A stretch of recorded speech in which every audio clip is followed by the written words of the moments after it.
keeping it in the West Coast specifically. This is in the state of California.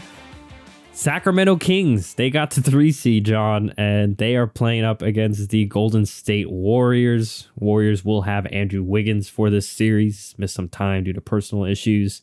So good to see him back, and hopefully really jumping right back in the fire here, right into the playoffs. So, John, I know a little bit over a year ago, we were critical of the Sabonis trade, and I still think we're, for the most part, right. I think Halliburton, is the better player, but nonetheless, Kings have kind of figured something out. Light the beam. They've made the playoffs for the first time since I don't even know how long. Nonetheless, tough that they're going up against the defending champions. Many people feel like Warriors will make the run here in the playoffs. You lighting the beam for this series, John? Or are you going with the Golden State Warriors? Well, I mean, as of recording, the game is happening right now. And I will say, so we do have a little bit of information. Now, the game's not like, it's close. It's a 6-point game. The Warriors are winning. That said, even if the Warriors were currently losing by 6 points at halftime, this is the one series I'm not going chalk, and it might still be chalk because I don't know. I don't know what people are predicting on this one, but I'm going with the Golden State Warriors here. I think the Warriors are the betting favorites, like in terms of Vegas too. Yeah, I once again, you mentioned the Andrew Wiggins thing. I do think that there was a lot of different circumstances throughout this year that prevented the Warriors from being at their full strength, and that's why they're as far down as they are as the 6th seed. I think if some of those things go slightly differently, they could have, climbed a few spots. And meanwhile, for the Kings, I just don't think they have any defense. I just don't think they do. I mean, when they light the beam, it's because they outscored teams. It's not because they come out with a strong defensive effort. Looking at their roster, like, I don't think that Sabonis is really going to be able to guard anyone. Now, luckily for him, the Warriors don't have any crazy scores when it comes to big men. But even then, Kevon Looney, he can have some spurts where he can score. And if he has that kind of a spurt, well, then the Warriors are going to win some of those games because he's not supposed to be a scorer. Kevin Huerter's not a great defender. De'Aaron Fox is athletic, but I wouldn't necessarily say he's the greatest of defenders. Malik Monk's kind of undersized. Davion Mitchell is, but he's also a little bit undersized, and he's most likely, when playing, is going to have to be going out there and guarding Steph Curry, and that's just an impossible task for anybody, no matter how good you are. I mean, we saw Marcus Smart try to do it, and the guy was the Defensive Player of the Year. So Harrison Barnes is pretty decent. They have a couple, but they just... I don't think that they have the key to stopping Golden State on the other side of the ball. And meanwhile, I think that Golden State does. I think that there's going to be some moments where you're going to see Gary Payton II come in and just start wreaking havoc on De'Aaron Fox because we've seen him do that in the past. There's going to be moments with Andrew Wiggins now back that he's going to start to frustrate people. I mean, let's not forget that this was the guy that shut down Jason Tatum in the finals, and now he's going to guard, Harrison Barnes? I think that he can handle that responsibility. Draymond Green is still going to be feisty. Kevon Looney's a good paint defender, so it's not like Sabonis is just going to have his way. So ultimately, yeah, I don't know if like you say, if they're the betting favorites, then I guess this is technically chalk, even though they're the 6th seed versus the 3 seed. But I think the Kings, I think they're a decent team. I think this was kind of a nightmare matchup that they could have pulled. I'm not quite going to say they're frauds, but I don't think that they're truly as good as their seeding would imply. And also, just to add on to that too, I mean, I talked about the Warriors missing time. We've already just mentioned that the Suns and Clippers have had injuries throughout the years. I mean, Suns didn't even have Kevin Durant for the first part of the year, and then when they got him, he missed a month.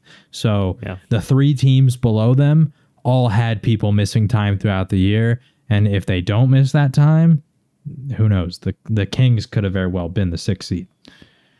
Yeah, I think Kings are a little inflated seeding wise as well.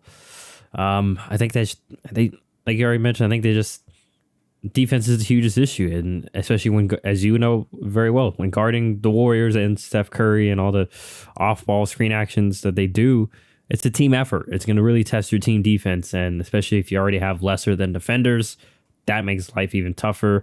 Because I can imagine, some Draymond handoff and screen situations where they may have to switch, and all of a sudden like you said with Sabonis, oh no, now you have Sabonis on Steph. And then even if, they trapped and it's just who trap Steph, said, okay, Clay may be open. And then, or they get the ball to Draymond, he finds, the next open guy, or, dribble drives and just gets a layup or some sort. So, I fully expect the Warriors to take care of business, even, without this game one to kind of go off of thus far. And yeah, I mean, the Kings just missing a key, I think missing a piece, because like I've mentioned before, and when we mentioned on that initial trade, like Sabonis is good. I don't think he's a great shot creator for himself, and especially when you have to be guarded by the Draymonds and such.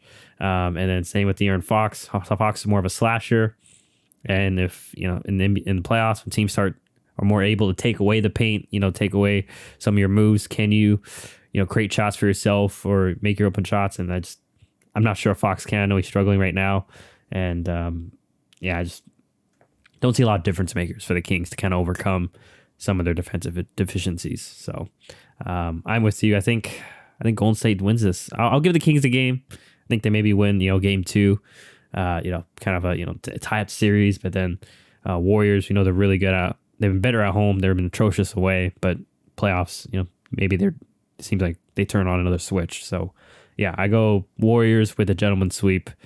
I'm not. Did you give a game prediction? I don't think I did. I'm going to go Warriors in 6. I do think that 6. The Kings will grab a game or two, but I think the Warriors are definitely the better team. Also, you mentioned trying to guard Steph Curry. Historically, there are 2 philosophies when trying to guard Steph Curry. Either you commit everything you possibly have to shutting him down, or you let him do what he wants and you try to shut down everything else. The Celtics did the latter, which was they tried to shut down everything else, and it worked for the most part, but Steph Curry was having those nuclear games. I don't think that the Kings can do that, because I don't think they have enough defensive options to try and shut down everybody else. So you can't just let Steph Curry go nuclear. But then if you divert all your resources to him, once again, they don't have very good defense. So it's like, is it even going to work? So like that's just the tough part. The historic way that you beat the Warriors is you got to excel at one of those 2 options. And I don't think the Kings can even do good at either one. No, that's great. Yeah, I completely agree with you. That's like, they can't do either. So they're kind of just SOL, it seems like. And yeah, just unfortunately got a bad matchup. I bet you maybe they're wishing for one of these other teams. Like I said, I think if they somehow got Minnesota, they probably wouldn't happy. Maybe even, I would say, the Clippers with their injuries, but didn't work out that way. So fortunately, we feel that there won't be much beam lighting going forward here, unfortunately, for the Kings.